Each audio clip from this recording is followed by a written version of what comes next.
Action. Ladies and gentlemen, boys and girls, children of all ages, on behalf of your Denver-based podcast crew, we appreciate you joining us for the Friendly Vibes. Coming to you live from TSS Top Shelf Studios, I am joined by one of the most illustrious men in Denver. Someone who doesn't live in Denver anymore, and I am sad about that. I am so happy to have his face in my fine studios today. He is the founder of Good Session. A lot of comedy. things. I mean, I always go to Good Session. Hole Hecklers. There's a whole bunch. I didn't find it, but I'm pretty damn close to finding it. Brent Gill is here. Yeah. Boulder Comedy Show was there. I founded that. Whoa. 11 and a half years. Damn, I didn't realize. The put me Holiday on. Roast. Holiday Roast? You're the foundational core of that Me thing. and a dead guy. Who's the dead guy? He's dead. Deacon. Big old Deke. There's got to be a better way to say that. Yeah, dude. What's up, You've brother? been in the game for an absolute minute, and you're It's a been a long legend to me. time. Thanks for you've always been so kind to me and all of our staff at the club, and just you're someone I look up to and how they carry themselves, how they're able to crush a room no matter if it's sold out or if it's a smaller, intimate crowd on a snow night. Dude. Yeah, you can't say there were 30 people there. I hate to. I want to do this aside early. I hate to be this guy, but like, dude, how cool is it to see when those small shows happen and the headliner, you, brings such an energy that like makes it almost, as someone that's a comedy head, like almost better than some of the sold out shows because it's a weird, different thing in a weird way. Yeah. Well, look, here's the deal. When it was the first snow of Colorado or of Denver, right? Mm-hmm. And if you're from here or have been here, the first snow is always going to be the one that people don't go out for. You know, they Netflix and hate their family. And so if you're going to be there, I'm not going to get mad at you, the people that did come, because the people that didn't come didn't. That's the dumbest. Yeah. You came. I'm gonna give you 120%.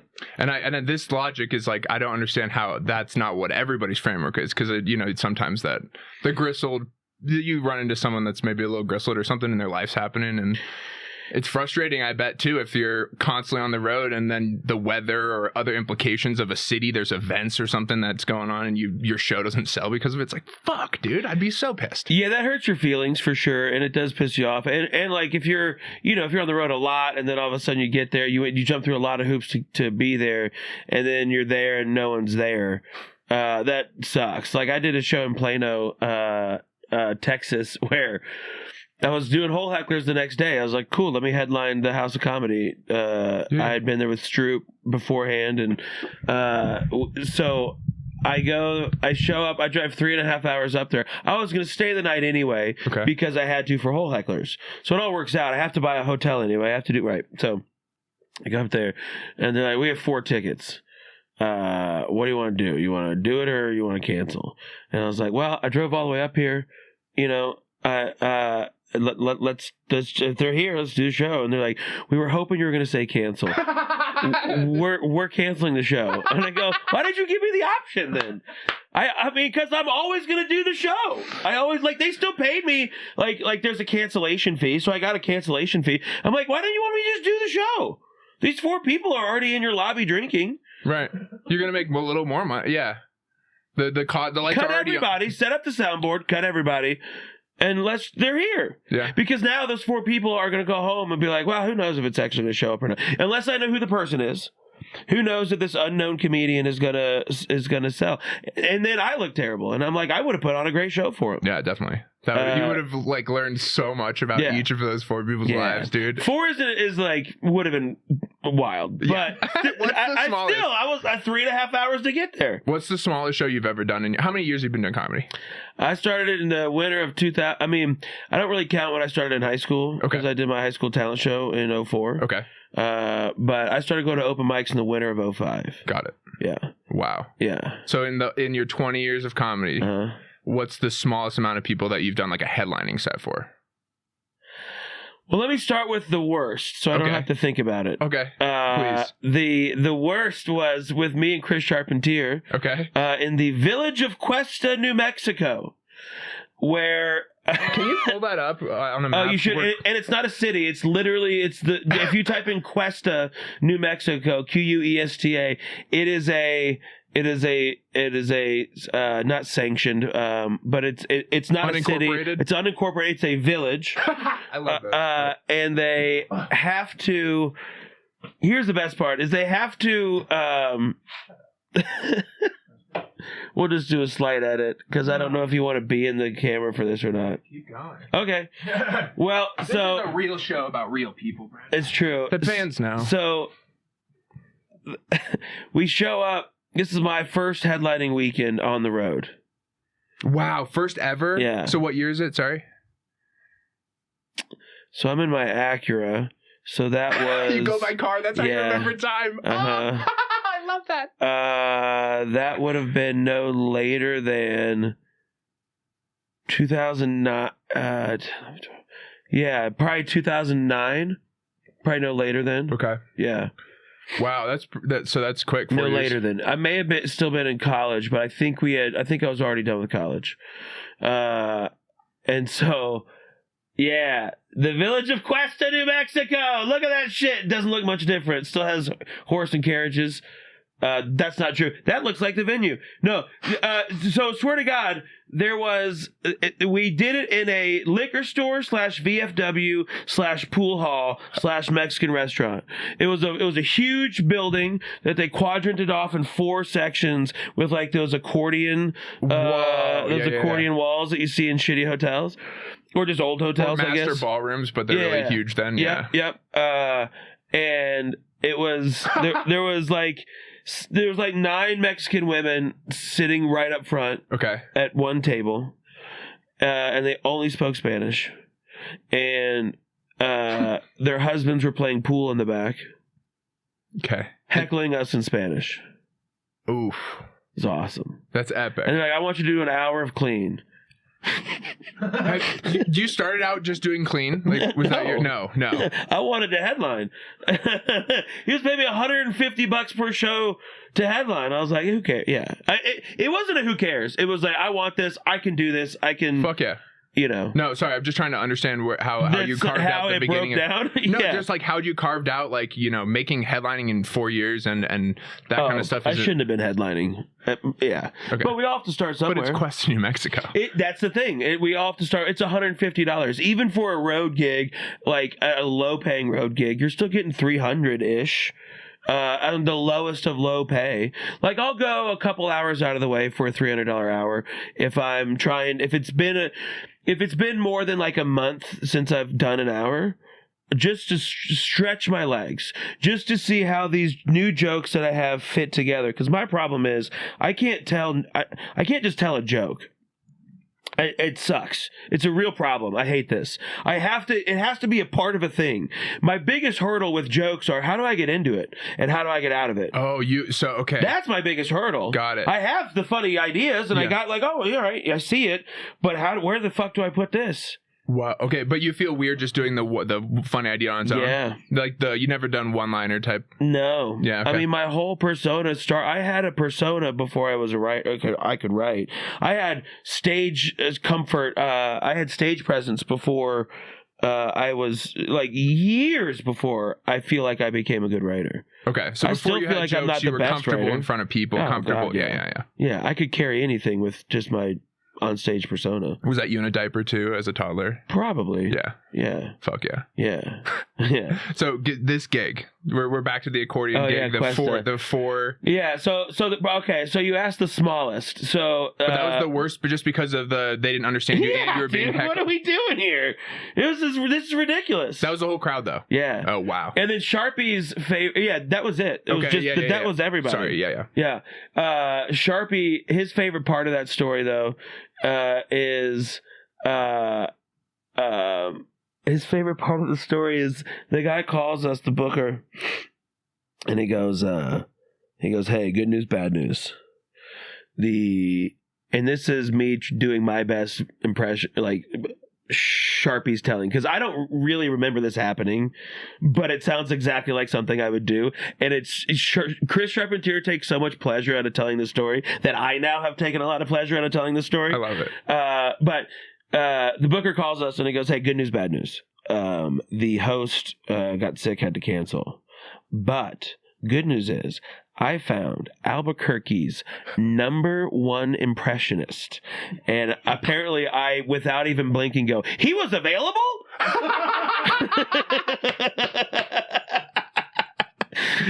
And he didn't even clock. He goes, he was, yes. And I'm like, oh my god, bro. Yeah. Well, how was he? Awful. He was awful, bro. He was so bad. I still remember his name too. So let's see if he's still doing comedy. If he's not, then we can post the name. His name is Nathaniel Augustson, Auguston or Ian, something like that, and maybe put comedy after it. It's probably Ian, but... And then can you write down a timestamp at somewhere of like, oh, never mind, I'll just Nate Jackson, Nathaniel Augustson, go down to IMDb. Click on that. Is that the guy? No fucking way. I'll be damned. Is this the guy? Yeah. He made it. I'll be damned. Now I gotta leave it in. Look, that's it. That's it. I'm yelling too much. Sorry. No. That is, I don't know what he's doing there, but that's him. No fucking way. I haven't done this ever. This is so fun. What is this? So tell me about this. I don't know. He's doing like some weird body movement. So, okay. So this guy was the probably Impressionist? brand new too. Yeah. He was probably brand new too. But he comes up and he runs out of impressions. So he cycles back through. He goes to the top and just does a different version of the joke. Whoa. But dude, now he's in like movies and stuff. Look at this guy. He's made it. That's for sure him. He was ripped, dude. Ripped. Whoa. That's crazy. Oh, I gotta send this to Sharpie. This is so funny. Wow. And I can't believe this. What is he in? Go away from the pictures and see like actually what this guy's credit. I can't believe this. What he's done since. He was in Ghosted 2023, Hell or High Water 2016. Whoa. So like Western stuff, because he grew up in New Mexico, so that makes sense. Or was there when I was there. 23 Things. Good for him. Hell yeah, dude. Like good on this guy. That's epic that we get to leave it in because he ended up like having a huge success Good in for him. life. How do you spell his last name officially? Auguston. Oh, okay. Augustson. Yeah. Augustson. Yeah. Yeah, it's spelled like Augustson. Augustson. That's Augustson. Fucking crazy. Good for him. Hell yeah. Good for him. That's epic. He was so bad, but we were all bad when we're new. Yeah. I'm talking shit because like it's fun, and he's made it 15 years before he like started just ripping out movies. It looks like that rules. That's so cool. So that's awesome, dude. This rules. We should tag him in this. Yeah, totally. We can. That's so funny. No, so 15 years when this guy. He probably thought I quit. He's like, this guy sucks. He can't do clean. That's hilarious. So this guy, how long of impressions did he? Was he the actor? So he did 15 minutes was his set, and I believe he had about 7 minutes of impressions. Okay, maybe 10, but he went through and did at least half or all of his impressions again a second time. Who was his best, or do you? No, I don't remember his best, but I do remember the one I hated the most was his Robert De Niro, because everybody has one, and that's not why I hated it. But he was just this incredibly good-looking, ripped dude, and I'm like, I fucking hate you. So you already like had a prejudice because he was good-looking and ripped. Yeah, I'm like, you're gonna go so far because of this shit, and clearly, and he did. I called it. That's really funny. Oh my god. This makes my day. I'm so glad we got to do this finally. This is so funny. Dude, I'm telling you, there's some weird magic in like not knowing where you're going to go with the show, and we always find something fun. That's so funny. Sharpie's going to shit a brick. That's so funny. And so what other road gigs are memorable? What other kind of like people can we run across like this on accident? Let's find out. Oh, for that would be tough. I mean, he's just the most. I just remember that the most. I'm sure I would have to think. Oh, can I? So you started in Denver or no? Where did you start out? Yeah, technically, well, my first open mic was in Boulder because you went to high school there. No. I went to high school in Monument, Colorado. Copy. Okay. North of Colorado Springs. Got it. South of Castle Rock. Right. At Lewis Palmer High School. Got it. And then I went. Is that a big military kid high school? Yeah, and like church kids. Yeah. So you were around... not like crazy church kids, but like everybody went to church. It felt like. So you were around relatively for Colorado, relatively conservative like school culture of people. Yeah. Compared to me in Boulder public schools, I guess. Yeah. Is where I'm coming from. You went to the high school in Boulder? Boulder public schools, yeah. I went to Monarch. Yeah, so probably, I mean... So maybe a little different, but maybe not. Close. I mean, we still had cocaine and weed and pills and shit like that. And apparently, and meth. We had a lot of meth in the 4 years that I remember it. Whoa. I think a little before that was heroin. Whoa. It got pretty big. Yeah, see, I wasn't... So that's just what I've heard. Yeah. Were you into that kind of stuff in high school? I was into weed. Yeah. These kids subleased a house my senior year, and they were older. Okay. And one of the kids who left his house lived there. I love those kids that just have the balls to be like, I'm leaving. It's crazy. Home. It's crazy. It's crazy. Well, then Tristan was going to Mexico, shipping cars, and would bring back 1,000 10 milligram Valiums and just give it to high schoolers and sell it to high schoolers. So Mexican Valium. I learned real quick that I don't like pills. Because 2 different times I woke up in bed and normally if you quote blackout, I blacked out last night, you could put some pieces of your story together. Right. I'm talking zero. Gone. Not even a glimpse of what could have happened. Not even I remember me walking on the street home. Like anesthesia level. Fucking nothing, dude. Yeah. And I was like, that's scary. Yeah. I don't want that. It's freaky. I don't want that at all. And then meth was always gross to me. It was always like... They do a good job with those commercials, right? It was right? The poor kids doing meth. Did they have commercials back in your day? I know in my generation they did. Yeah, we all had those. Yeah, for sure. You were in Colorado. Yeah. You get it. But the commercials, it wasn't what did it. It was watching them do meth and being on meth. And I was like, okay, so let me get this straight. You have been coloring in this book for 4 hours. Go to school. What is wrong with you? Whoa. If you can focus for 4, go get methed out and go to fucking class. Yeah, go get a physics degree with this meth head. Dog. Yeah. So turns out that's what a lot of people are doing now with the Adderall. It seems like. Yeah, probably. I pretty sure I got my buddy through college with my Adderall. What a good friend you are. Yeah, I am. Yeah, I am. you are. I also had way too many. I was getting, for a long time, 120 10 milligrams a month. Yeah. You were overprescribed in this country? Well, I got overprescribed, and then I was able to whittle it down to be like, I don't like the time released. And so then they gave me 2 20s morning and night, and then I'm like, 20 is too much at night.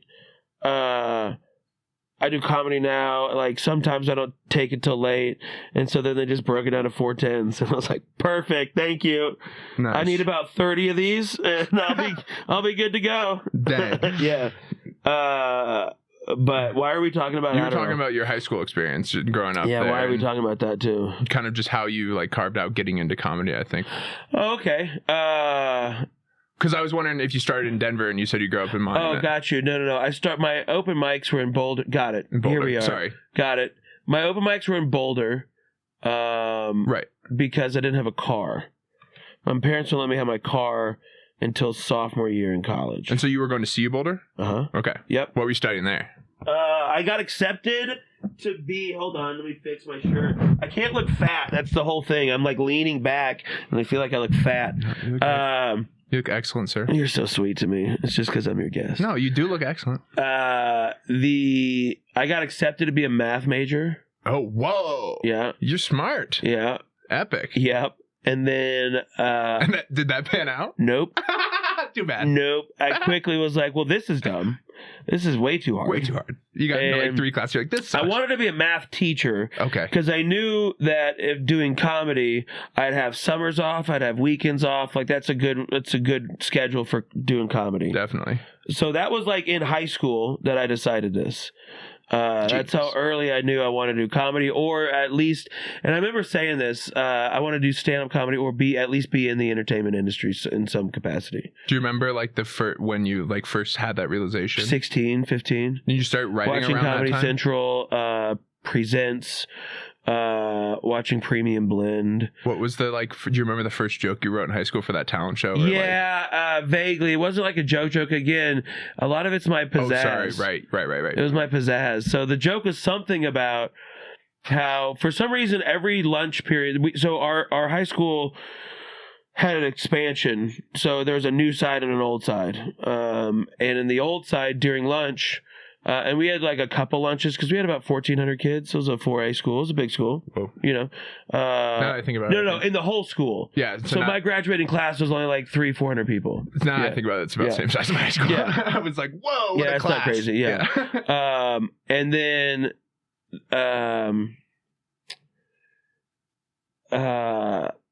I did smoke some live rosin before I got here. So, so you're in high school. So the pizzazz of this performance. Got it. The first joke I wrote. Was something about how on the old school second floor, the bathroom was always locked upstairs during lunch. And I didn't know why. I didn't have the foresight to look into it further than what if there's if there's a poop emergency? What if I gotta take a dump? And I gotta go all the way downstairs? This is gonna be a problem. And I had this whole act out of trying to hold in a dump and running around the stage and all that stuff. That's epic. And that was like the first, because, the first comedians I was watching, and again, don't knock me for this. You gotta think of the era. Look at me. I'm the last person that's going to knock anyone for anything. This is the people that are listening. Oh, hey, come on! Don't knock them till you try them. Was like the Dane Cooks and Carlos Mencias. Kings of Comedy. Loud, I love Cedric the Entertainer. People. Yeah. That made sense to me. And I was like, I'm loud, I'm boisterous. Carlos was a fat little Mexican presenting German guy. He his jokes aren't great, but he had the and he had all these fucking things that he's doing. He's able to whether you think his jokes are great or not, I, as an objective watcher of him coming through for multiple weekends, he is able to carry a full hour of a full crowd of people. Yeah. And that's the job. Yeah. So he can do the job. Yeah. So I at least have to have respect for that. Give him props for people that still show up for him. Fuck yeah, man. His audiences are hardcore fans of his. Yeah. It's almost like the small version of Louis C.K. It's like a small version. Like Louis back in theaters. Yeah. I don't think Carlos will ever be in theaters again. And neither is Carlos as good of a writer or a comedian as Louis. But not in the same universe. But the fall and the rise again and the dedicated fans is what I mean. Right. By he's like a micro version of Louis C.K. Right. Yeah. They were able to weather the storm in the perception that they had by the people who liked them. Yeah. They were able to weather the storm through any public swing. And people came back, and that's awesome. This is a hard industry. So tell me, these first open mics in Boulder, how do you find that first mic? So you already know about it, you're interested in it. What brings you to that first one? You bring friends? Is it just you? Tell me the story. Well, the more interesting thing to get to that would be skip my stupid question. No, because this is interesting, I think. Because it does answer your question. Senior year in high school, could have graduated early, didn't really want to because I played sports and stuff like that. And senior year in high school, if you could take a independent study class for college credit. Got it. And so I took an independent study class, and they let you choose whatever you wanted. And mine was how to be a comedian. And so that's how it started. So you designed a course around doing it. That's epic. No, I didn't design a course around it. It was you learned and presented a thing. Okay. Right. One person painted the whole wall of the classroom. She wanted to be an artist, and she painted the whole wall. And one of the only things I remember of her saying, it's crazy. This is what I remember, but the only thing I remember of her saying is that if she would have done it differently, she would have primered the wall first, because she painted over the gray walls that we had in the school. And then painted on top of that, and she learned that the importance of a primer on that type of dark background than you're trying to paint over. That it was an independent study. So mine was how to be a comedian. So I got a book called Stand Up Comedy, the book, read that, and then I I believe that taught you how to to find comedy. If it didn't, when I was pursuing clubs, I found Comedy Works and I found the New Talent Night. I called the club and I was like, I want to do stand up. They're like, New Talent Night. I'm sure they get that call dozens of times a day. So they had the hotline, and then I called in there, and then I couldn't do it because when I got chosen was on a holiday.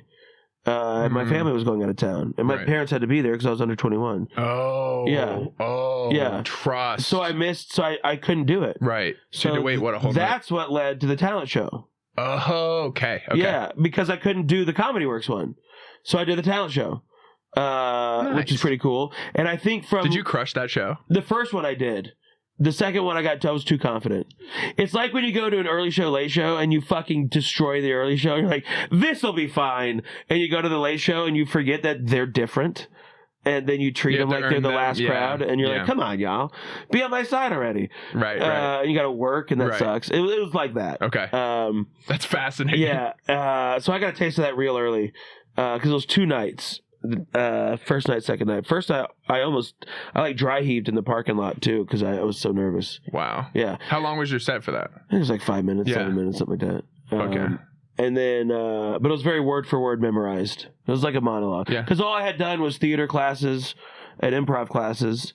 So I thought you had to write it down like a play. Yeah. Like a script. So then. You didn't even know what the pocket was. No.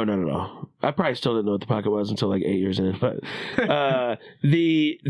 so from there I learned how to find shows because I had to find where to go do comedy. Yeah. And then and this days it's what, the newspaper? Calling to the telegram line? What did I do? So this was 2004. You AOL'd your way in? I mean, wasn't Google around then? Mm-hmm. I think I did that. I mean, you know what's fun? I have no idea. I have no idea what I did. I assumed I looked on a computer. Yeah. If E-Bomb's World was out there, then fucking Google Maps was out there. 2004 would have been an AOL. It was in the prime of the internet age. I mean, I think you could search stuff still. Yeah, for sure. So I think I searched it. Yeah. And then in college, I mean, you're around. You were in the internet, yeah. So I had searched for it, and there's a Sunday night show in Boulder on 13th and Pearl. Okay. At the Redfish Brewery. It was a Cajun food place. It is now Post and the Velvet Elk. They split it up into 2 businesses. Right. Big Red R owns all of it. Okay. Which is the owner of Velvet Elk and Post. Okay. And a couple other things on Pearl Street. But they own all of it, and they split it up into 2 venues. So they have a venue now, and they have the Post fried chicken place. Post is great. And that shares a wall with the Bohemian Beer Garden, which is where Boulder Comedy Show started. Fuck yeah, okay. Several years later. That didn't start till 2013. But so 2005, I went with a fake ID. I got in college, a New York fake. I went to, because it was great. My whole thought was like, oh yeah, a New York fake. I'm a comedian. Yeah. This makes total sense. I'm from New York, touring. Dude, so, I mean, it was fun. Like when you look back at it, it was fun to like have that. I had 3 21st birthdays, which was pretty cool. And then on the final one, Comedy Works was like, okay, seriously, this is your last one, right? Because we celebrated my 20. Oh, it's a fake ID, and I kept lying. That's hilarious. Yeah, pretty fun. Wow. Yeah. So. That's epic, dude. So I went to that open mic. At the time, it was like Dave Burdick and Jeff McKinnon. Dave Burdick's a writer. He wrote for The Onion for a long time. Wow. He probably still writes for us. I think he writes for news stuff. He's still in Colorado. Okay. Doesn't do comedy. Okay. Jeff McKinnon left. I believe Chuck Roy tried to fuck him, or they did fuck around, and then he got embarrassed, and then he left town. Don't know who either of these people are, but that's cool. You know who Chuck Roy is? Should I? I'm sorry. No. Okay. Crazy. Look up Chuck Roy. I mean, you don't have to. No, do. I want to. It's a real sad story. Oh, no. Well, what happened? I mean, he used to be the king of Denver. Oh, really? Yeah. Is he not anymore? You've never heard of him. Okay, this face does look somewhat like kind of familiar. I don't know. What happened? What's the sad story? What? He had a falling out with Comedy Works, and he lost. I'm not here to shit on Chuck. He was a mentor of mine. We did a lot of good things together. Yeah, he helped me tremendously with who I am in comedy. Me, like as someone that like he just loves made bad comedy, choices. is like how drama can become something that like literally. It was all on him. It wasn't me. No. I'm saying like just generally with anyone. Yeah. As someone that loves the art form and wants it to prosper and wants clubs to be a healthy situation for the people that work it, as a comic, as a door guy, whatever. Like it sucks that people have to be people. Yeah, I mean, it's tough truth. because this is such a hard industry to make money in So and to hard. make a career out of. And so many people get to a point of like, what's the point? I've been doing this for 20 years and it hasn't happened. What are we doing here? And that's How do you avoid that? that's Like where you have to that's like where you have to buckle down, because like that's where the art is. If you love it, then are you still writing and doing things and doing the things that brought you to this point, even though no one's looking? yeah, And that's the hard part. That's very hard. yeah. But he thought we should be paid more as comedians, which I think as all comedians would agree we should all be paid more. And then Wende was going to raise the pay, and she did. It wasn't a ton, but I think she raised it by 20%, which is cool. Yeah. And all the while, it still wasn't enough. Yeah. He was like, we should get paid $150 for 10-minute sets, $200 for 10-minute sets. And then he went on the improv podcast that doesn't exist anymore, the Denver Improv Podcast, and shit on Wende. Oh my god. And then all the while he was getting paid more than everybody else for his sets the whole time, Brother. Come on. Yeah. Ah, dang. Yeah. That's too so he kind of faded away, and also like his personal life took a hit that kind of sparked all that, I think. And it was tough. But one of the best hosts of all time. I mean, one of the best fucking hosts of all. I've never seen a host get a standing ovation. I saw it several times with him. bad. Whoa. It was insane. He was so good. Damn. Bob Saget fired him for hot dogging in front of him. What is that? as Just the being host. good? Fucking killed from the host spot. That's also where I learned, like, you don't get off until you get them. That's where the famous Brent Gill 10 is a 30 or a 25. That's where I learned it from. Okay. That's where I learned it from. Wow. You don't leave until you got them. Like, the show is your responsibility. You can make or break a show as the host. Okay. I've Teach me made this. and broken like shows like throughout and I learned this mostly in Boulder, but like I've broken a lot of shows, but boy have I made them too. Like I get 10 minutes in and they're not where they're at, and by 20 they're fucking going. I'm like, all right, now we can start. Okay. And that's just something you gained a feel for through reps. Yeah, and it's not smart. It's not a good practice. It's not something everyone does. It's a great practice, but if you have the liberty to do it. Yeah. In Boulder, it's my show. Right. At Comedy Works, and you're on the almost famous list, or even on the roster, you're not doing 20 to open the show. Chuck would take it. He would take the 20. It's awesome. So cool. You do that shit now, though, and you're out. For sure. It's crazy. You can't do that anymore. But that's where I learned it, and it was very it really, really, really helped me. He was very influential on me and how what my voice is on stage, how I go in and out of the, maybe not how I get, like on Sunday, that was something special of how much I was in and out of my set into the audience and back to Yeah, my I kind of set. wish you could have been there. It was something special. It was crazy. On Sunday. It was like that was a very fun show for me. But just that There was what, like 30, 40 people. 30, 40 there. people, Yeah. and you would have thought that the whole room was It packed was away. great. They were having fun. Yeah, it was really, really cool. And he was trying to get with this lady, this hot old lady that I was trying. I saw her. started with her accidentally thinking he said blunt instead of bump, and then he saw his into she's cool. Yeah. Oh, no ring, huh? Nice.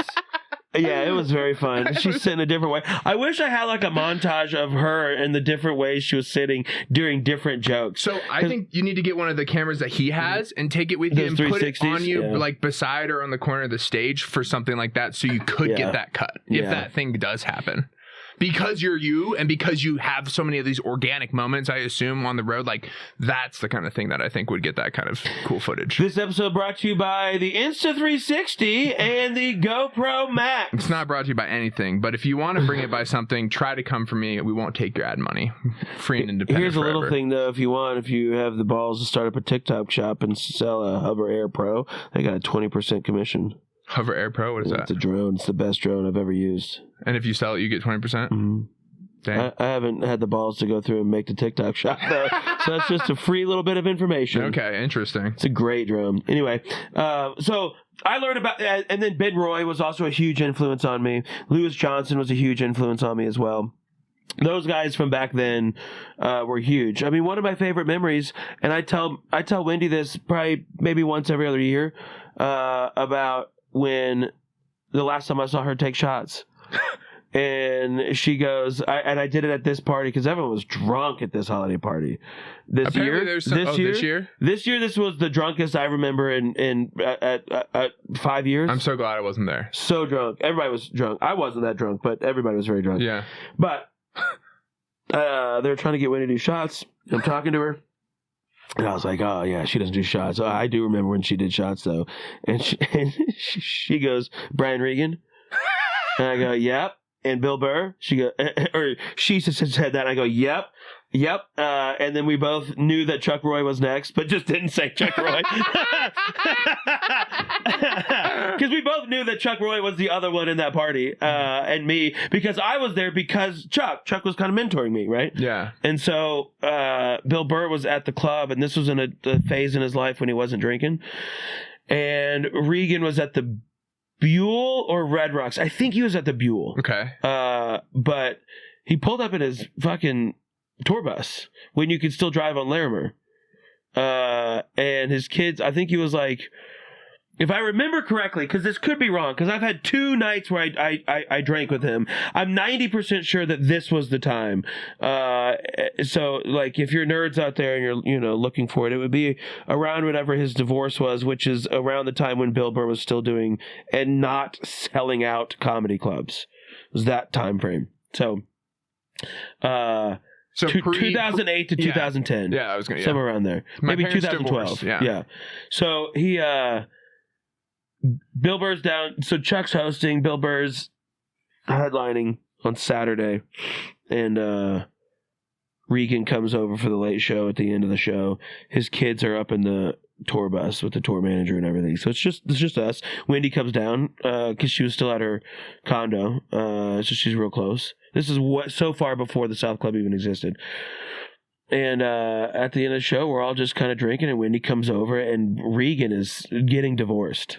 So he is ripping shots. We're all ripping shots, and the bar's like everyone's gone. It's just like we were there till like 4 a.m. Just the 5 of us, and the MOD had to stay in the fucking, because Wendy's not going to close it all down. I mean, I don't know. She may have then, but whatever. The next day, and I'll never forget just being by the well. What was that? I guess you're only south, but I know I go downtown. Yeah, it's the one where you first walk in, where the upstairs server station is downstairs. Okay, yep. And I just look around. I'm like, that's the owner of the club. It's Brian Regan. That's Bill Burr. This is my friend Chuck. This is fuck. Yeah, cheers. No, this is fucking nuts. So cool. I made it. This is so fucking cool. That is so epic, man. Then the next day me and my buddy went to watch Bill Burr on Sunday because he wasn't selling out, so it was easy to sneak in, and he was so visibly hungover from the night before. It took him like 30 minutes to like shake it off, and then the last 30 was just incredible. But that first 30, you could tell he was just like not. I bet the whole day he was like, oh god, what did I do? Yeah, he hadn't been drinking in fucking months, and then Regan comes in and relapses him. So legendary. Yeah, and it was fun to watch him transition. It was fun to watch him work through. You got to work. You got a job here. Watch him work through and get into his set, like start feeling better, start feeling his groove. It was cool. That was incredible. Cool to watch, yeah. Speaking of feeling a groove, it's time for me to go pull these wings. I'm going to kick us to break. If you want to join us over at patreon.com/intolerable, you can join for just $2 a month and help support great smoked meats. That's pretty cheap. Smoked meats going right into your mouth. That's what they're paying for. Come on. Going to kick us to break with our signature station identification. Have you listened to radio before in your life? The AMs and the FMs? I'm 40. Good answer. You're listening to 91.1. The Buzz. Oh shit, was that another plane? We'll be right back. We're back, we're live. It's the After Hours show. I hope that throw got in frame. That was sick. Ooh. My goodness, yeah, get it right at it. Grant Lucas joining us for the After Hours. Our bellies are full of chicken. Do you have two first names? It's my middle name. Oh, okay, cool. Go ahead. Fuck yeah, love that. Dude, love that. That was funnier for me than y'all, I guess. Cool. I'm learning things. It's more of like my last name is Hitler. That's why. Yeah, it's a professional. It's a working name. You want to join us for the eating? Head over to patreon.com/intolerable. Help support us. Help put more food in the wings guests. are fucking great. It's time for a wing review.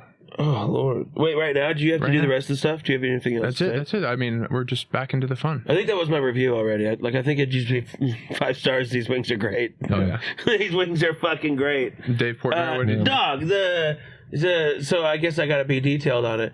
First of all, when you opened up the hood, I love that phrase. when you opened up the hood, I thought they were bacon wrapped, and I was like, "Oh, word, yo!" And then I looked close, and I was like, "No, those are just smoked to shit. Those rule." It had like this bark, golden, like a clay brown almost.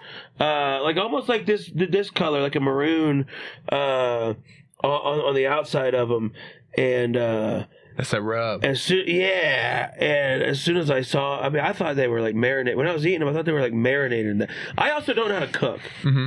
I eat every meal out. Okay.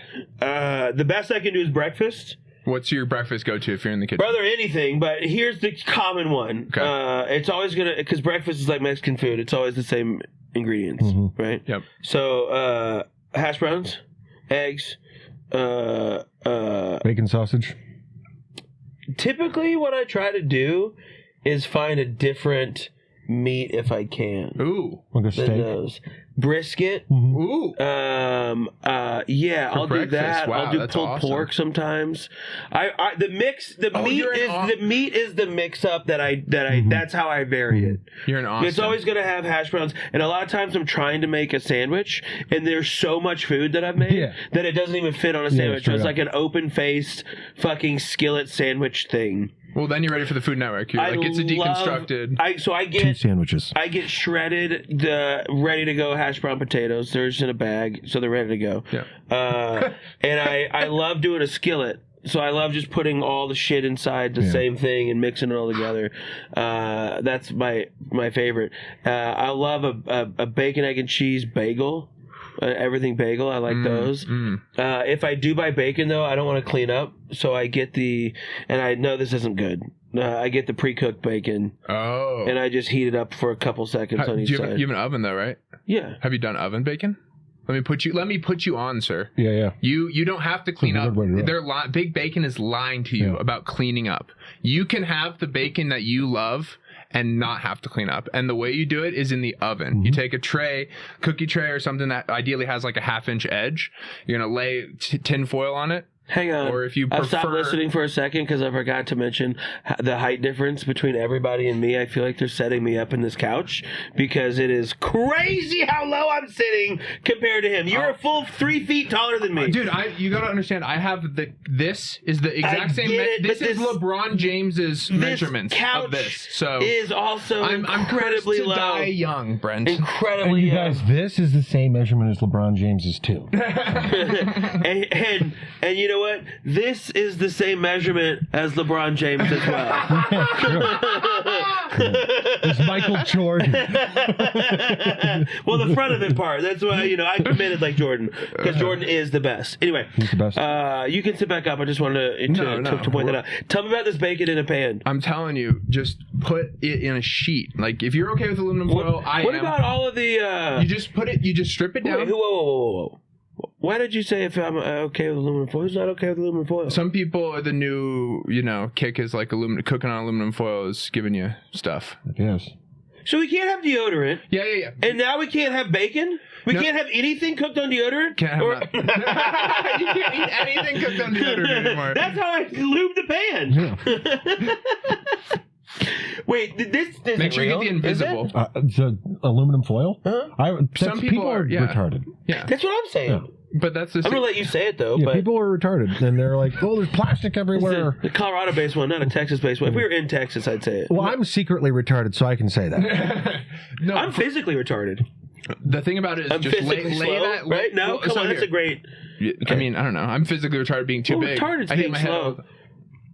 If you look it up, it's slow. Oh, sure. I'm physically retarded. Slow. Fire You're saying retardant. you can't sprint anymore. You've lost the quick twitch that you had as a young man. I'm physically retarded. Like the sheetrock is a fire retardant material, and my brain is like a cool retardant material. Tell me about this bacon. Finish your story. Dude, no, I'm just trying to put you on. I want bacon. You can have good bacon. I want bacon. Take a sheet, put aluminum foil on it, lay the bacon down, put your oven to 375, 400 degrees, whatever you prefer.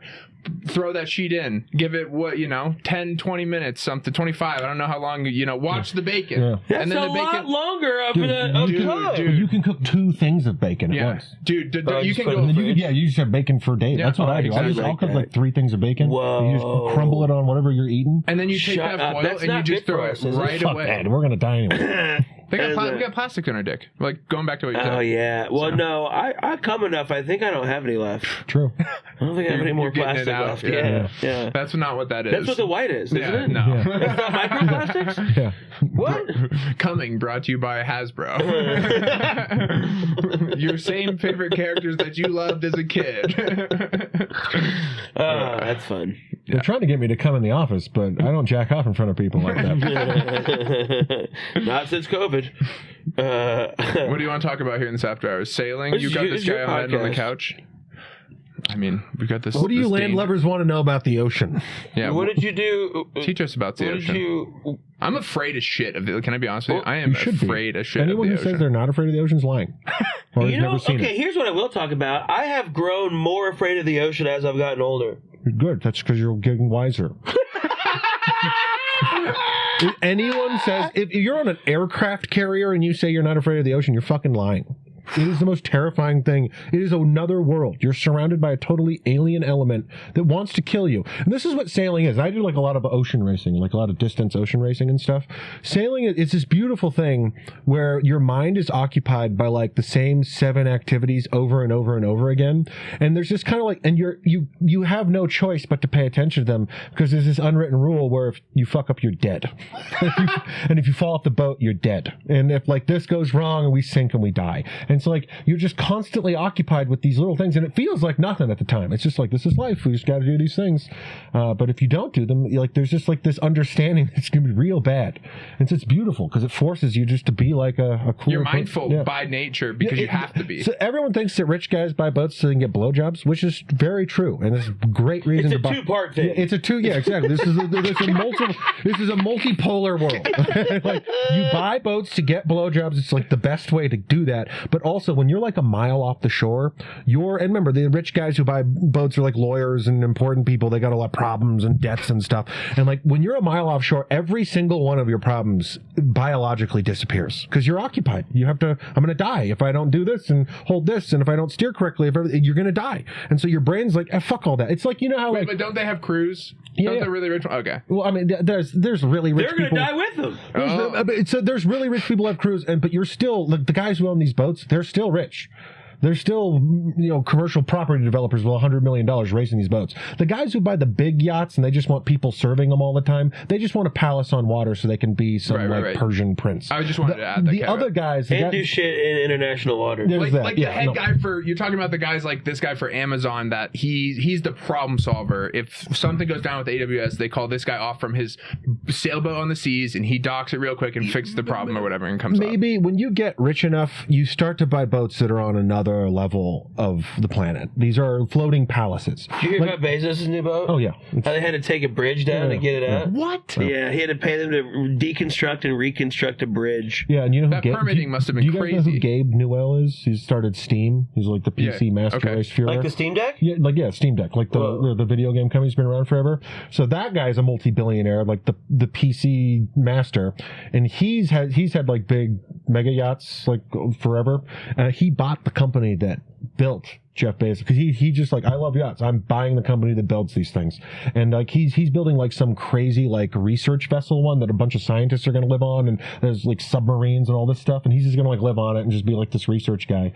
But he bought that shipyard that made, I'm pretty sure it's that one. If it's not, it's like one of the other three that make the giant super yachts. Whoa! But no, you're absolutely right. Like when people are like, "Oh, Jeffrey Epstein's Island," I'm glad that's down. It's like every fucking boat over 200 feet owned by a single person is a floating Jeffrey Epstein's Island. They can go wherever they want. They can, for sure. I know people. He had to be greedy and lock it down. Yeah. Keep it in one place, guys. One place. So, when you sail with people, like everyone who sails, you do it as a kid. You race and you know all these people. Yeah, and you do it as a kid. You race on boats. Everybody does that's like, how you get into sailing. You have to get into sailing because who the fuck? I mean, some people. Oh, I see what you're saying. People with engineering minds, they'll get on a boat and then they get the bug and then they're bit and they just got it forever. Like my friend Nathan, he was in college and he took a sailing class and then took more sailing classes. He knows how to sail. It bites people because that they get, like I was saying, you get taken away from your everyday problems and you're just confronted with this real world lines and shapes and like it satisfies a type of mind. But the fuck was that? Nothing. You had a whole like thesis and the rich people on their. Oh yeah, they get certain boats. Those people are looking for something else. But the sailboat racing isn't fun. When I say sailing, people think you're like dressed in white clothes with like martini glasses, going like, you got rich ex-wives blowing you. Yeah, exactly. Pulling ropes I'm sure that occurs to the people. The rich guys in the back of the boat kind of live that life a little bit, but usually not. These are like doctors and lawyers. These are like guys who run marathons. They're real doers. They're like out there every day doing stuff, and you're just kind of with them as they're accomplishing something. It's all a big accomplishment, and it's no greater team sport in the world because the boat wins, not the jib tripper or something like that. Actually, nature wins if it really needs to. So that's you're a fan of F1, so I can explain this to you. Usually people don't know anything about racing. Car racing is very different from boat racing, where we were talking about the engineers. They are very, very important. They're incredibly important because the engine has to finish the race, which is the first hurdle.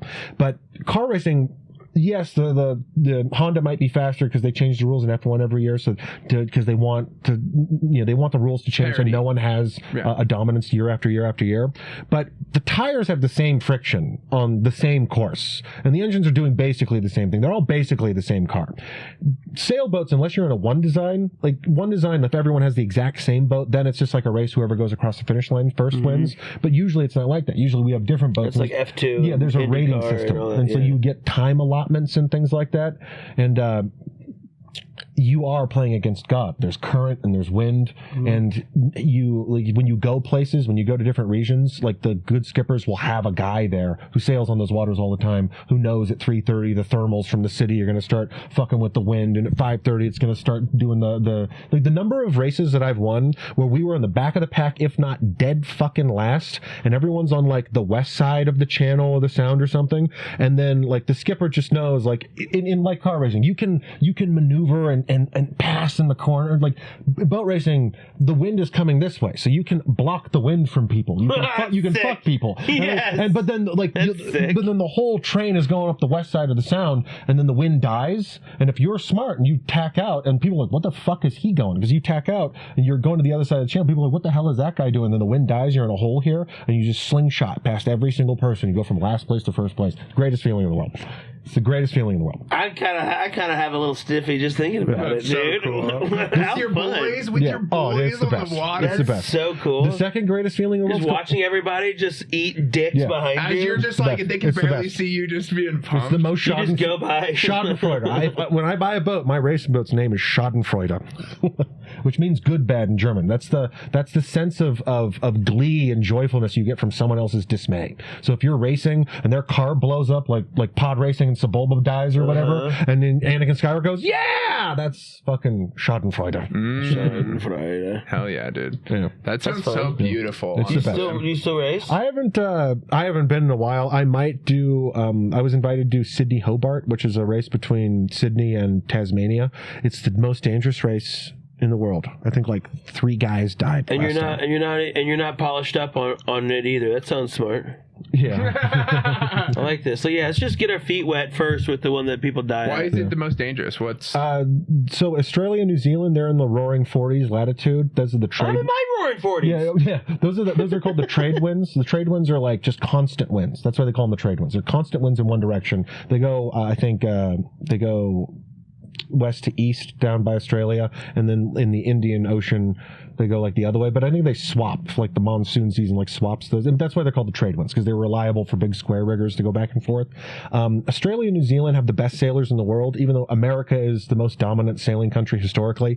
Australia and New Zealand are the best sailors in the world because they have grade schools with fucking sailing teams. Wow. And their wind is always 40 knots. It's always 40 miles an hour. They're just in the fucking breeze all the time. They just know how to sail. They just know how to handle it. They're just not afraid of it. They're the best. Wait a minute. It's a 1-to-1 conversion for a knot to an mph. Basically. yeah, there's a little knot bit of is a difference. nautical mile, Yeah. is a nautical minute, which is a nautical mile, which is a longitudinal minute on the globe. Yeah. As where a mile is just the English for like. Yeah. So completely, it's a different way to measure it, but it works out to vaguely the same It's like thing. 1.1 to 1. Yeah, yeah. Very, very close. What about when they're flying? It's It's about the same. yeah, about the same. I think a knot is a little It's bit a more. little. There's a at the ratios they get to in flight. It matter. There is a difference and it matters, but for your mind to think about it, it's probably easiest to just. Mhm. Are there any good movies about sailing? I was wondering this. Yeah. There was, Seabiscuit? no, there was that. That's about getting head on a boat. Get some Seabiscuit. That's fine. That's fine. Yeah, that's Fred Durst's job. Now that Fred Durst is retired and rich, he's just getting Seabiscuit out there. And he's like, everybody sucks. Everything's fucked. Everything's fucked. Everybody sucks. Add some kink in that if that's in your way. So you're just Yeah, we're having in a the good middle. Add time. some kink in No, the I'm okay. He doesn't want you to keep hitting it. What's the question? I'm too dumb. I didn't even smoke weed. movies. Oh yeah, movies. There was one Sailing with movies. Although sailors, they're anytime. About that feeling. I was just wondering if there's anything that gets to that feeling you're talking about. Yeah, there's a Robert Redford movie, I forget what it's called, it came out like a decade ago, where he was solo sailing and then his boat hits a container. Because containers will fall off of ships all the time, and then this happens with logs, they'll get waterlogged, and then they'll float this far underneath the surface, and it's a giant log that's waterlogged, and it's standing straight up, and it weighs a gazillion pounds, and when your boat hits it, it just pops a hole in your boat, and you sink and die. That happens in Tasmania? No, it happens in the ocean all the time. Maybe around Tasmania, but in the ocean it happens all the time. What is hitting your boat? Water? No, this is... So those big steel containers. Yeah, like that a they use container for ship? shipping. That have It fallen just off? falls off, and it has enough flotation in it that it's either just poking a corner out of the water or it's just floating a foot under the water or something. You can't fucking see it. And then your boat just goes and just... boat's made of fiberglass. Whoa, that's happening now? It happens a lot. Usually the boat doesn't sink, especially with newer boats, fiberglass boats, you can fill them up with water, they don't sink. Bigger boats, that's not true. But smaller boats like fiberglass boats and flotation, they can take on a lot of water and still kind of survive. And with new devices, there's SOS buttons that will give every single ship in 1,000 miles your location. But even that's not, it's the ocean. There's no guarantee ever. It's hard to describe how large the ocean is. So the Volvo Ocean Race, which is the America's Cup, is like the F1 of sailing, and these are the sailboats you've seen. Maybe they go up on hydrofoils. They go 70 miles an hour. I've seen those. When my dad was doing it, they didn't even have these. No, that was crazy. I've seen those. They're fucking nuts. It's insane. It's not even like sailing anymore. The sail isn't a sail. A sail is just a wing, and a sail's a wing you can change depending on where the wind is, and it's a blade when you're going upwind. It's more like a parachute when you're going downwind, but it's still lift, right? They don't have like a sail on those boats. They have a wing, like a fucking airplane wing that then just has a bunch of controls in it for different, flaps to release pressure and build pressure in places. And so there's no sail. There's a giant airplane wing that they're just manipulating with a bunch of different controls, but they go like 60 miles an hour plus. It's insane. But then the Volvo Ocean Race it's equally as... They're saying Volvo. Volvo. It's not called Volvo Ocean Race anymore. I think this is called the Ocean Race. I don't think they sponsor it anymore. But like Volvo had a Volvo Ocean Race, cross country V60 or V70 or whatever. What's V? Is that the length of the boat? No, that's just the car. Okay. It's like an edition of it, probably. This Volvo station wagon. It was a special edition of the Volvo station wagon. Yeah. But the Volvo Ocean Race is different. This is a round the world race. Ooh, so it's like the Le Mans of ocean racing? Kind of, yeah. And it's in like legs. There's like 7 or 8 legs or something like that. Whoa. And that's a totally... it's a totally different game. These guys are ocean racing. They're going over, the oceans, thousands of miles, that kind of thing. And this is a story... This is my favorite story to how big the ocean is. The guy who wrote the navigation software that was on all of the computers on all of the Volvo Ocean Race boats, the guy who wrote, he's like this world-class sailor technology navigator guy. They wear survival suits, which is essentially like a dry suit when they're on the out in the ocean like these guys. And another thing, you're tethered in. Like you have a life jacket and you have 2 tethers. If you're on like inland, you just have 1 tether. But if you're on the ocean, you have 2 tethers, and you have multiple lines. So you're always tethered into something in case a wave comes, because you fall off the boat, you're dead. This guy fell off the boat. We're racing. Yeah, Sorry. Yeah. This guy, you can't stop a sailboat. It doesn't just stop. You have to take the sails down, and there's current, there's wind, there's momentum. You go in a couple hundred feet this way, and once you're 3 oscillations behind, and do you ever see Master and Commander with the? No, I saw. It's a great movie. I saw Survivor with Tom Hanks, or no, what was it called? The ship Wilson's Island. Castaway. That's a great one. I saw that. Master and Commander is my favorite film of all time. Every single detail of that movie is perfect. So, but anyway, this guy, Wow. this guy. So there's the short answer, but keep going. It's absolutely perfect. No, but this guy. For the clip, there's the answer, but watch the YouTube. This guy who wrote this software, this world-class sailor, world-class ocean racer, in a survival suit, gets swept off the back of the boat, and they touch the SOS button. They have helicopters. They have every boat in the area looking for him. He's in a survival suit, thank God. They found him like 3 hours later. And they lucky they found him. And if he was in the water for another 15 minutes, he would have died of hypothermia. If he didn't have any of that shit on, he'd be dead in 10, 15 minutes. You go hypothermic in about 15 minutes, just freeze and go into the water and die.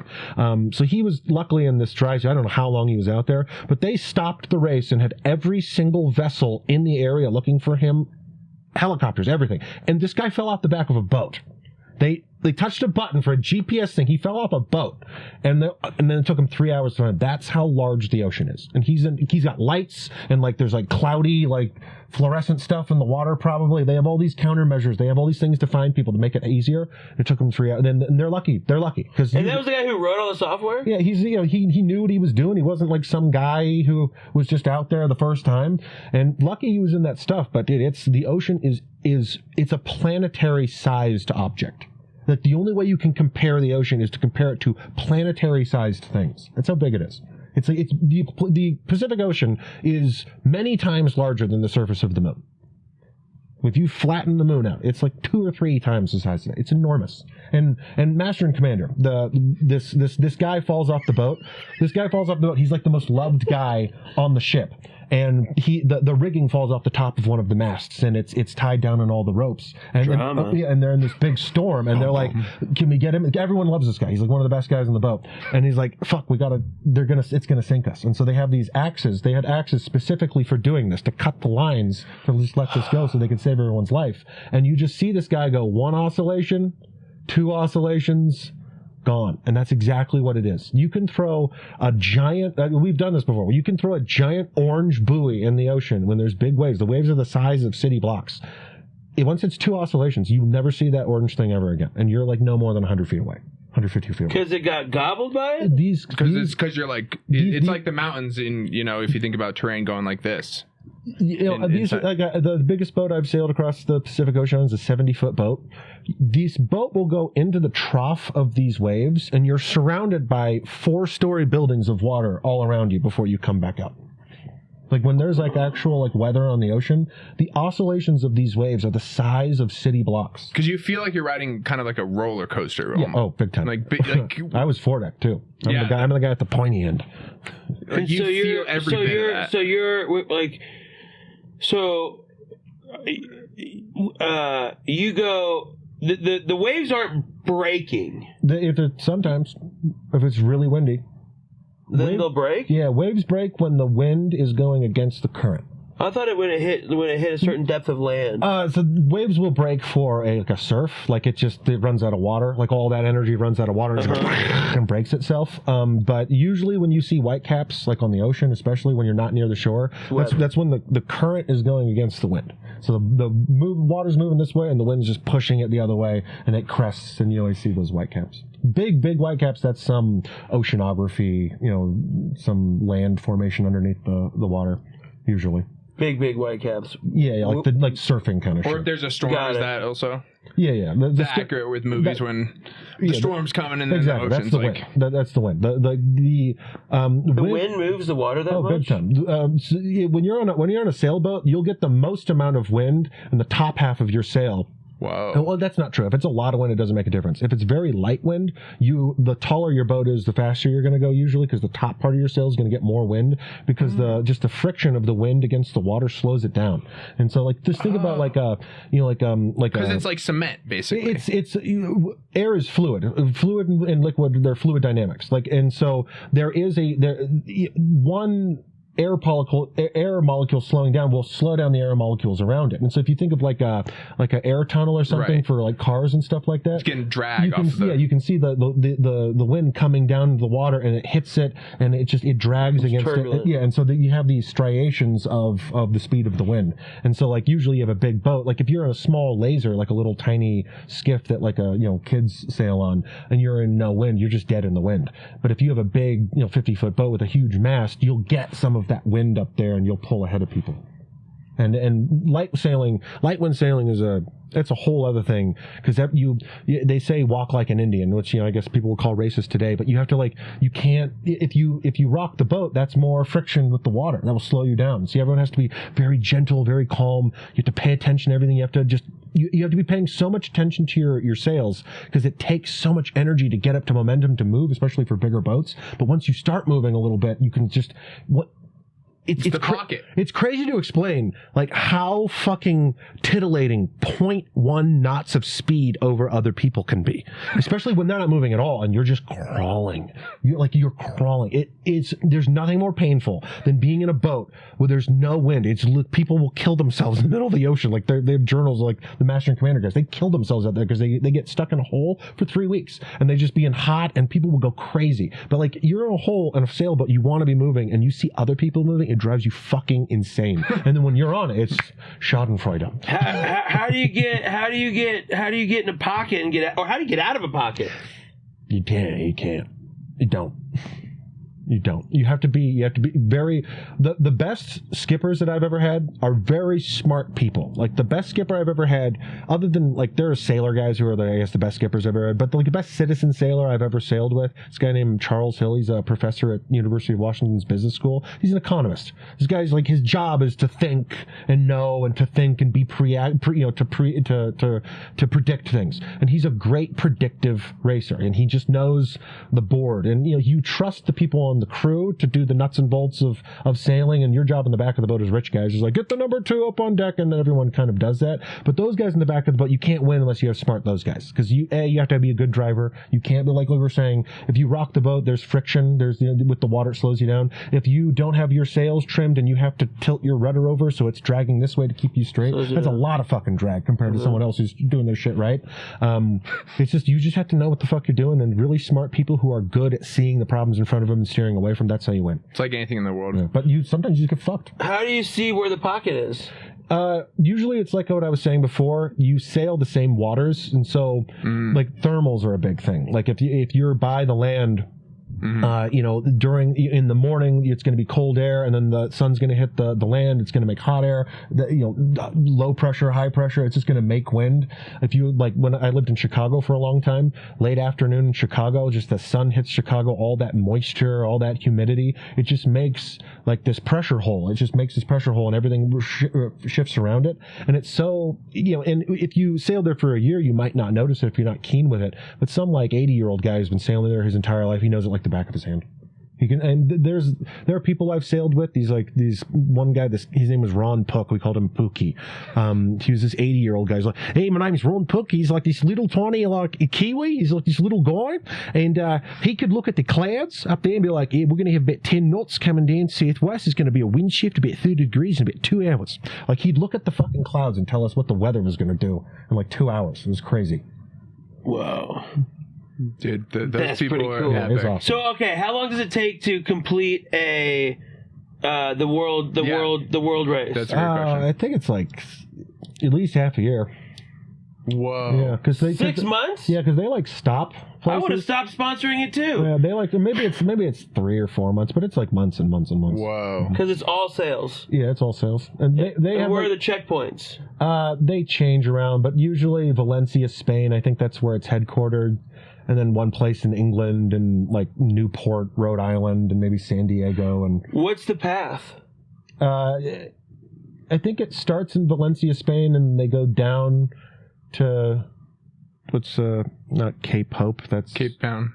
Yeah, Cape Town. What's the name of the Cape? South Africa. Yeah, They go around South Africa to Johannesburg, to Asia, and to Australia. Cape Horn. Yeah, and they probably change it. I'm sure that they do deals with different cities because it's like a touristy draw. When they go in there, they stay there for a couple days. And when they go into towns, when they go into cities, they'll do little match races, little expo things, like a regatta, like you're doing small boats, just so people can watch and just come check it out. Anybody who's a fan of sailing in those towns will invariably go. And so, are you going when you're going through the Pacific, which is probably arguably the scariest of all the oceans? Mm-hmm. All the things you said about the ocean being massive and scary, that makes me think Pacific more than Atlantic. Agreed? Yeah, I mean, the Atlantic is big enough and the Atlantic, I've never actually sailed across the Atlantic, but it's cold, and I think the Atlantic has parts of it that are more treacherous, there's just parts of it that suck more. But the Pacific Ocean's so big, it has every variable condition you can think of. And are you just going literally straight LA across to Japan? Yeah. The races that I've done are Vic Maui and Transpac from Victoria to Maui and LA.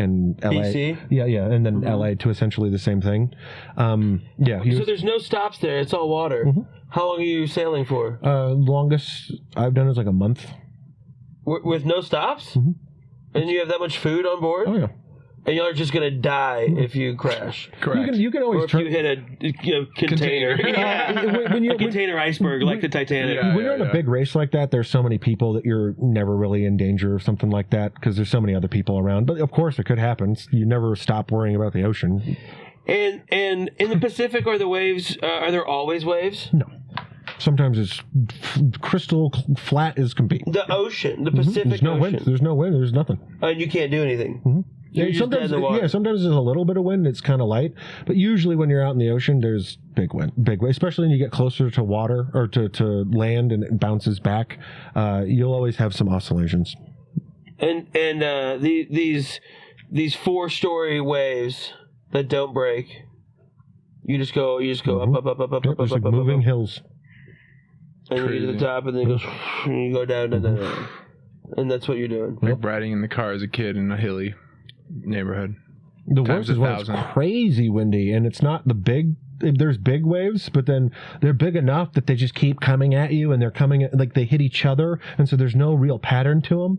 And sometimes you just get hit in the fucking side with a giant wave, and that's when people get knocked off because the driver is kind of going with the wind and the pattern of the waves, but then rogue waves and stuff, they hit each other in the special geometry that they just ejected out the other way. Sometimes one will just hit you on the side or fucking knocks the whole boat over, and if you're not ready for it, you'll just get flung off. What happens if your boat gets knocked over in the race? Are you done? Most sailboats are monohull sailboats, so they have what's called a keel, and the keel bulb is like just a big giant weight at the bottom, and it works very much the same way one of those drinking birds does, you know? It goes down and sips, and then that counterweight puts it back up. If you knock a monohull sailboat over, it will go right back up, just because that counterweight. If you have a catamaran or a trimaran that's a 2-hull or 3-hull boat, those are way more stable than a monohull, but once they get tipped, they're just as stable upside down. Yeah. So you're fucked. It makes sense. Crazy. I want to ask you before we get out of here, Me? and I don't want to hold you up, about Hole Hecklers and how you got into that, because that seems like an awesome thing. What a shift. I don't want to. I'm sorry to move us away What from a something, shift. but I know you're a busy man. I don't want to hold up your time today, so Well, I'm very let me grateful just see who for you being texts here. me, and then we'll see how much time I have. What is that? Okay, Because I'm gotcha. very much enjoying the sailing talk. I just do want to make sure I get to ask This you is about my first time as a stand-up comedian I've been able to tell you. I've always wanted to make jokes about it, but it's like, how do you relate sailing to people? I mean, that's cool as fuck, dog. Sail like. It is. It's the best. I wanna have nothing to do with that, but Yeah, it would sounds scare me to just be in the middle of the ocean and get off of the boat Yeah. and into the ocean, Yeah. just swim around and then get back. Fuck all that. Well, there's an old joke that like ocean sailors don't know how to swim because why? You're gonna die. But you stay on the boat. Hell yeah. Of course they know how to swim. You got to get shit off your keel all the time. I hope they don't. That's epic. I like That's that. what a good captain is. Yeah. He has people to do that. Exactly. People swim You for me. go to the islands, you get the natives. You trade them some metal cups for their village, and you get one of them to clean your keel. I read a lot about Captain Cook. Sorry. I read a lot about Captain Hook. If you guys ever want to read, great reading. Captain Cook. Those people, those explorers who like discovered new people for the first time, that's as close as we'll ever get to finding like a new planet. And like Star Trek or something. Those are the craziest lives I think anyone has ever lived. When they discover new Just tribes going and to stuff. Yeah, like Captain Cook alone. Like this guy sailed all around the world. He went to the British Columbia, Pacific Northwest, all this stuff in Hawaii, Tahiti, all these places. And just the stories are incredible. It's just it's incredible, the stories. What kind of boat did he have? Big wooden square sail, square rigger, big wooden square rigger, like a slaver. A boat of the time. He had a slaver. So there's a bunch of slaves in the bottom. No, he wasn't a slaver. He was an explorer. He was a military explorer. So who powered the boat? The wind. Okay. So it was like one of those like pirate ship looking boats? Yeah. It was a square rigger with the big white sails, age of exploration, that kind of thing. That's pretty cool. Yeah, that is pretty awesome. It's incredible. And he used the same boat to go everywhere? yeah, and And they'd have like little boats to go into the shore, of course. And actually, they got stolen from he was killed in Hawaii. That boat got stolen in Hawaii, and then The big one? the little one, and they need the little one to go into places. Like they can't survive without the little one. They're stuck on a big boat. They'd starve to death. And so the when they first landed in Hawaii. These stories are insane. When Captain Cook landed in Hawaii, the people of Hawaii were having this like religious holiday thing where like, and they keep celebrating this holiday because this god is going to come back when they're celebrating it, and the god comes back on like a white mountain and he wears like metal clothes, and like this is a part of the thing. And so he comes in like on the day, like they sail into this harbor in one of the Hawaiian islands, and there's just like thousands of people there, and they're like, what the fuck is going on? And then they start like going, oh, like praising him. He comes like, they thought he was God. They thought he like, forget his like name was like Luna or Lona or some shit like that. They thought that Captain Cook was a god. Like they totally like, and then he like played into that for a while, and then finally they were like, "Fuck these guys! Like, these guys aren't gods; they're cunts." And then they stole his boat, and then and he like. So he would go back and forth from his boat to the land? Yeah, and he'd go like other places and come back. And it was the last time he went back because he died there. They stole the boat, and he was like, "Oh, we got to go get that fucking boat." And the way that they acted, like they were not in fear of their own lives. They're surrounded by thousands of people who are not them, and if they get pissed off, they could stab them to death. But like they just had like everywhere they went, everyone was in such awe of these fucking people people that they just like walks around like they own the joint all the time. It's like, we're gonna get the 10 guys, we're gonna go get the fucking boats back. And like they got the boat and they like started carrying it to the thing, and like all the natives were just like standing around them with like spears and stuff like that, and they started doing like war dances kind of thing. He was like, all right, stuff's getting kind of weird, but he was just like cool. And then that was Captain Cook is famous for how cool he is. No matter what was happening, the boat is sinking, he's just like, I gotta think about it. Like he is, and then he was like, hey, everyone just go, and they hit him over the head with a rock and stabbed him 1,000,000 times, and there's an obelisk there now in Hawaii. No movies about this guy, eh? There should be a fucking movie about him. Yeah, like a Master and Commander 2. Yeah. A better movie though would be pick any of the conquistadors that wrote a journal, any one of them. Yeah, but they won't make those movies. DeSoto, I forget the guy who did the trip across the Amazon. He should have died like 1,000,000 times. He didn't. He spread like smallpox through all of South America. That's why they won't make the movie. Hilarious. Yeah, that's why they won't make the movie. On purpose or on accident? Those people had no fucking idea what microbiology was. Yeah. They just lived near pigs back home. They just lived in pig shit Animals back were home. different. Yeah. And some of it's sad. Like, I know a lot about Pacific Northwest, like native history. Like, I'm fascinated with it. And Captain Cook was like one of the first people, like Vancouver and Captain Cook and all those guys were the first people there. And, you know, it's like a stereotype that alcohol destroyed the Native American people, right? And in his journals, Captain Cook wrote specifically this: these people have no vices at all. Their only beverage is pure water. And that just always stuck with me. It's like, I think one of the most, like, the saddest and most horrible story that ever happened in all of human history is also the most interesting one. It's the discovery of the New World. Like, these people lost an entire civilizational format. Like, they, you know, whatever they have now is just, it's like a museum of what it used to be. They're trying to, preserve something like a museum. But, like, the whole continent, and remember, this is a continent. Everyone was different. There's many different cultures and languages and everything. But, like, still, they were part of this, like, continental societal system that was totally different from everywhere else in the world. And just some guys who were having the time of their lives just fucked it all up. Because I would have been there. Because God told them that was going to be there. Where was Captain Kirk from? Captain Cook's English. English, yeah. Yeah, they make good boats. Can I ask you about Hole Hecklers before I get you out of here? Sure. How long have you been doing that? Have you been a golfer your whole life? Yeah. Is that what you did in high school? Yeah. No.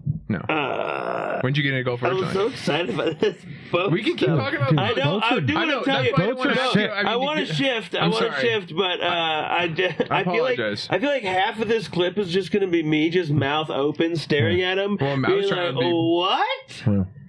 Hell yeah, that's okay, dude. That's pretty cool. Sometimes that's where we go in you conversations. Think my stuff's cool. Think about that stuff. I could be sitting up higher too, but no, I started. I think I joined in 2018. Hell yeah. Yeah. That seems like a really cool thing. John Chambers founded it in 2015. Was the first one he did it, and then like 2016 he started incorporating and all that stuff. So. And we had more of our events, but we've been around. It's our 10th season, man. It's cool. We raised over $1 million this year alone for different charities. Whoa, which is pretty cool. That's really good. Yeah, that was pretty cool. So part of a good thing too, not just something that you get to have fun doing. Yeah, it's like double beneficial. Yeah, we did 176 events this year. Whoa. Yeah, that was pretty cool. That's a lot. It's a shitload. Yeah, it's like every other day. Yeah, it's a shitload. Sometimes, so we can do up to 6 events in a day across the country. And I'm sure we'll need every one of those next year. Whoa. Yeah, it's been pretty cool. I raised $105,000 in one day. That was pretty crazy. Wow. Yeah, dude, that one was wild. Wow. And then, yeah, man, it's cool. We're excited. We're doing more video stuff now. I've got a couple editors that we like that we're having cut our videos, and sweet.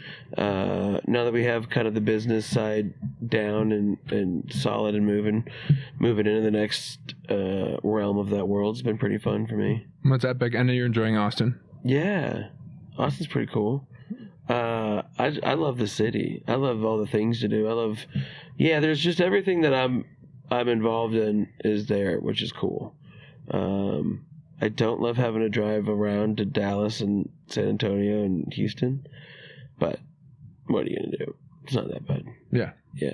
I'm in Dallas a bunch with Hole Hecklers. That's our second biggest market. It's probably gonna be our biggest market this year. Whoa. Yeah. Just Dallas. Yeah, there's a lot of money in Dallas. Yeah, just Dallas. I remember I went to San Antonio one time and I was like, this is the shittiest city I've ever seen. Then I went on the Riverwalk. I was like, this is the coolest thing I've Isn't ever that seen. crazy? This is the coolest thing I've ever seen in my life. Yeah, that's like the running joke is like, that's the only cool thing in San Antonio. Every city should have a Riverwalk. Yeah. It's amazing. And I think they made that too. Yeah, it's like real. Disneyland, dude. It's fucking amazing. Yeah. I have not been to it actually. Really? I keep hearing about it. Everyone talks like, and that's like a joke of like the Riverwalk. Before I get you out of here, where can people find you and follow you and all that good stuff? Support you. I know you've got like so many things, but like, is there anything like in the works that it's exciting? I mean, I want. Yeah, man, everything is you're always exciting. You're in the one of the works. hardest working people I know. Yeah. So. Well, so anyone that I can send your way I want to be able to do that. So we'll start with this. You can watch my stand-up special live from Philadelphia on YouTube. I shot that in Philly at the Helium. That was pretty fun. You can follow me on Instagram at I am Brent Gill. And then you can follow both Hole Hecklers and Big Texas Hecklers. Big Texas is my little franchise of Hole Hecklers.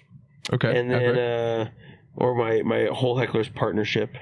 And then, because technically we're not franchising. And then, Good Session. I have an interactive comedy and therapy show. You can follow that. We put clips up a bunch for that as well. That's a cool show. I really like that. If anyone is out there and gets a chance to see that show, go out. It's a good time. That's a fun one. Yeah, it's a really good time. Other than just seeing you crush a show, I mean, that's really a fun good time. Yeah, that's a good time too. You're the man, dude. Thank you. And for... then the holiday roast. I don't know when these come out, but I got 3 more holiday roasts on the 28th, 29th, and 30th. And then where we dress up as holiday characters and roast each other. Yeah, I think I think I'll be able to turn around by then. And then 31st, I'm at Comedy Works South for the New Year's. Fuck yeah. Oh, you will? Mm-hmm. See you there, brother. Yeah, sure. I'll be there the whole day. Sure. Yes, sir. Well, Are you performing there or is it just like a party? we have 3 shows, yeah. Yeah. Epic New Year's. Yeah, it's a good time. Come on out. So that's where I'm at. Eddie F this year. No. Yes, Yeah, that is right? correct. Yes. You said that and I pictured Pepitone and I was like, no. And then I bet If would hear that and be like, whoa. What the fuck? Follow him. Don't forget to like and subscribe. There we go. We lost the camera. So I'm going to have to do this off. But have you heard of the country called England, Brent? I've heard about it. Yeah, they do this thing over there. They have a Formula 1 race over there. It's Muslim. They do this thing called knighting over there with the sirs and whatnot. Here at Top Shelf Studios, after a long form conversation, I'm doing the hiding.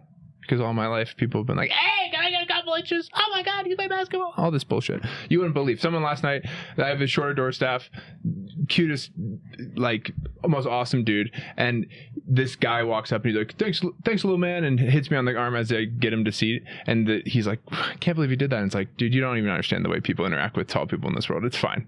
It's whatever. I haven't quite figured out the funny. With women. Yeah, exactly. Like they'll just come up and touch their hair, and it's like, oh, I love your hair. You're like, Yeah. Bro. Well, it's like if you won the $2 billion lottery, you're like, yeah, man, just buy us this stuff. You got all the fucking money, you tall piece of shit. But, so now I get this prefrontal lobe, right? I like realized I'm in a meat suit. I'm driving this like vehicle every day because I don't see myself as tall. What like I'm. And I'm meat suit riding. I look out in the world. I'm like. We're all judging each other on like the size and color and shape of our meat suits, like almost more than anything else, and it's just kind of silly to me. So after a long form conversation, I am pleased to give you a heart height. How tall do you stand physically, Brent Gill? How tall am I? Yep. 12 feet. I'm like 5'11" after a good adjustment. Fuck yeah, Brent Gill. I heart height the 6'8". Damn, bro. Whoa! You might require a procedure for that big heart of yours, but keep putting love out in the world, brother. You are. What does that do for my dick? I mean, Proportionally makes it tiny. I know. Like, that's not good. you got a big soul in this world. I appreciate you giving kindness towards me and us here today. Yeah, absolutely. Thanks for hanging out. Thanks for sharing your sailing knowledge. Yeah, dude, it's a pleasure to meet you, dude. I know how to tie a cleat. Well, teach me after this.